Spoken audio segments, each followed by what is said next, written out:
people in our schools, our teams, our neighborhoods, do we assume that we know? Better yet, what does it mean to really know someone?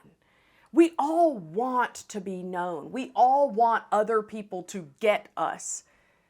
But do we really get others? Do we really know them? You know, we might feel confident that we know the stories of some people because we know a lot about them, like their name or what they're good at or what they're into as far as like music or clothes go. We think that we know the full picture of who a person is based on what we can observe about their life, based on what we can see. You know, we see the way that they act, we see the way that they live, we see who their friends are, and we often feel like that tells us pretty much everything we need to know about them. But here's the problem with that. It is possible to know a lot about a person and to not really know them. You see, there is more complexity to others than we can possibly see just by looking at them, just by observing their lives. And here's what I know to be true. Everybody has a backstory. Every person has more to who they are than what we can initially observe. And if we really want to know someone, if we really want deep connected relationships, we have to understand more about who they are than just what's on the outside, than just what we can observe. We have to understand the people and the experiences and the beliefs that have shaped that person's life so far. I'm sure you can relate to that because you have your own backstory. You know that there's more to you and more to what you're about, more to your life than what people can observe on the outside. And you want the people around you to recognize that, to appreciate that. You know, this comes into play when maybe you had an argument with your sister this week and you're yelling at her and you find yourself thinking, you know, if she just understood, if she just knew about all the friend drama that I'm already dealing with, then she would know why I got so upset with her. If she just knew the backstory, then she would know. Or maybe you turn an assignment in late this week and you find yourself thinking, my teacher would be more understanding if she knew how overwhelmed I was trying to keep up with all of these assignments. Or maybe you stop texting your friend back and you think they have no idea how much I am struggling with depression right now. And if they did, then they would know why I'm not responding. It's not because I don't care about them. It's not because I don't really consider them a friend or I don't value this friendship. It's because I'm really struggling. If they just knew my backstory, they would think about me and our friendship differently. You see what I mean? The stuff going on for you that you wish other people would consider, that is your backstory. It's the feelings and the experiences that are shaping the way that you are interacting with the world right now. And if you're like me, you wish people would try to understand a little bit more of what you've got going on in your own life from time to time. But I think the question for us is this: do we give that same kind of grace and consideration to other people? The reality is, we rarely consider the backstories of other people. We don't often stop to consider the experiences that have shaped them or that are impacting the way that they're looking at the world right now. And because of that, because we're not really looking deeper than what's right in front of us, we don't personally know them. We don't really know who they are beyond anything that's on a surface level. We don't really have a personal relationship there. So how do you and I begin to see a person's backstory? How do we make an effort to understand where people are coming from? How do we make those relationships more personal? Well, thankfully, Jesus, as always, gives us a great example to follow. Over the past couple weeks, we've been looking at an interaction that Jesus had with a guy named Zacchaeus. Now, Zacchaeus was a tax collector, and tax collectors during this time had a reputation for charging their neighbors for taxes, but charging more than they actually owed. And then that extra that they charged, the tax collectors would take that and keep it for themselves. And that's how those tax collectors kept their wealth and their status. And so even though Zacchaeus, as a tax collector, had a bad reputation, when he heard that Jesus was coming to town, he went out and he made an effort to see him. He wanted to catch a glimpse of Jesus so much that he climbed a tree just to see if he could spot him in this whole crowd of people. Now, out of the entire crowd, Jesus noticed Zacchaeus up in that tree.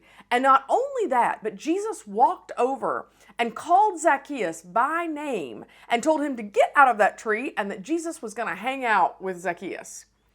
That's right. Jesus just wants to hang out with him, to spend time with him, to get to know him. And he doesn't just want to hang out anywhere. He wants to go to Zacchaeus' home. In fact, this is how it's recorded in Luke chapter 19, verses 5 through 6. It says, when Jesus reached the spot, he looked up and he said to him, Zacchaeus, come down immediately. I must stay at your house today. So he came down at once and gladly welcomed him.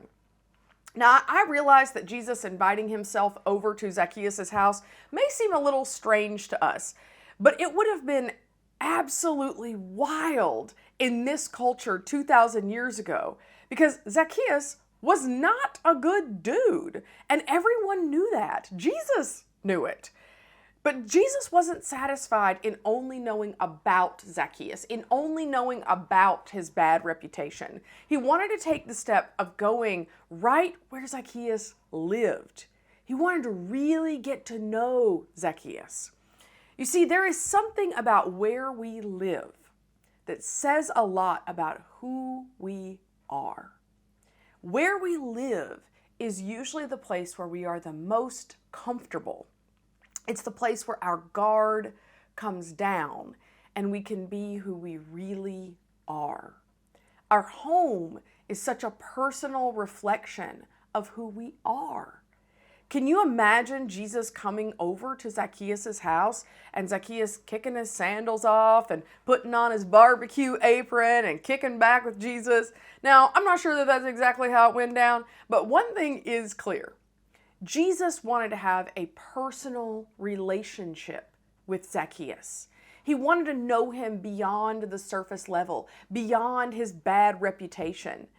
And now, because he's Jesus, he already knew everything about Zacchaeus, but he still decided to take a step into his world to get to know him. By going to his home, Jesus was communicating. He wants to see Zacchaeus' life up close and personal. That visit showed Zacchaeus that he was accepted because Jesus is saying, I'm in. See, where we live isn't just a physical address. It's a place that gives others a glimpse into our personal circumstances, situations, our day-to-day lives. Where we live often reflects so much of our story. It's the part that most people don't typically get to see. Think about who typically comes into our home. Most often it's the people that we are the closest to, particularly now during COVID times. When we invite someone into our homes, we're opening up a more personal part of our lives to them. What we see here is that Jesus wants to know Zacchaeus beyond his public persona. He wants to know who he really is. And what Jesus did for Zacchaeus shows us his heart for you and for me too. While he may have walked just into one man's house that day, it gives us a small glimpse of Jesus' heart for all of us. God wants to be involved. He wants to be invited into the most personal aspects of your life. He wants to know you and to be a friend to you in all parts of your story. The God who created the universe stepped into our world to understand where we come from, to show us how much he cares, to understand our stories in a real and personal way. Jesus understands your story, and not in a far off, distant way, but in an up close and personal way. He knows our stories because he knows where we live, and he knows what it's like to walk in our shoes, and he doesn't just see and understand a little bit about us. He knows us because he knows our whole story, and he loves us no matter what.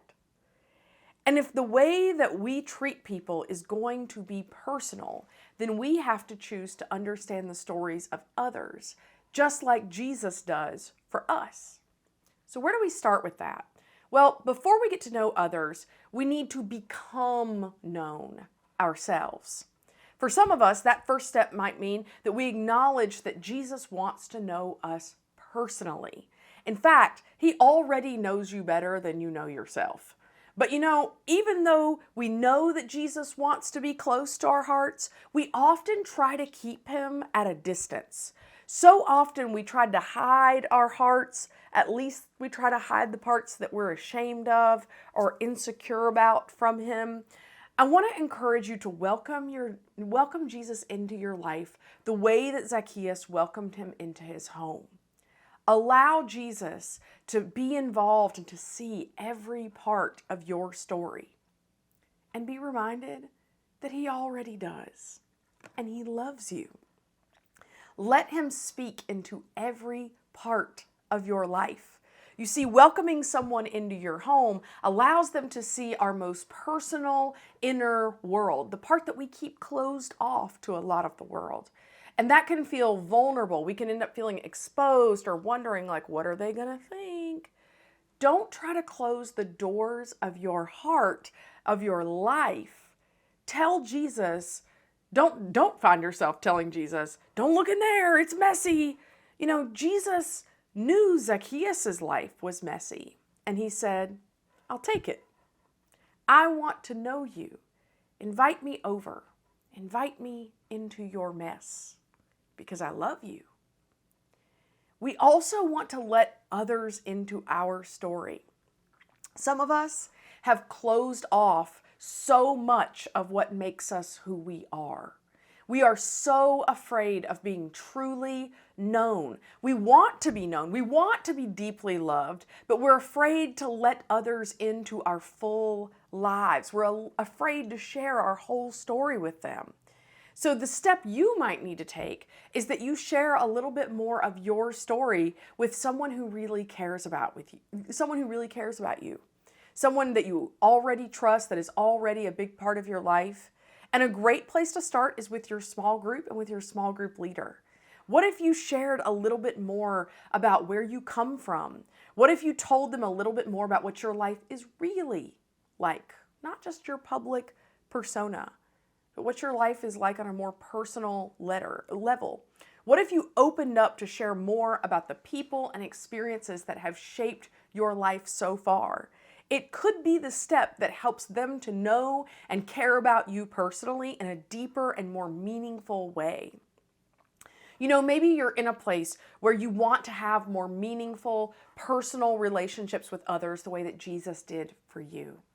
You can do this by giving someone the gift of going second.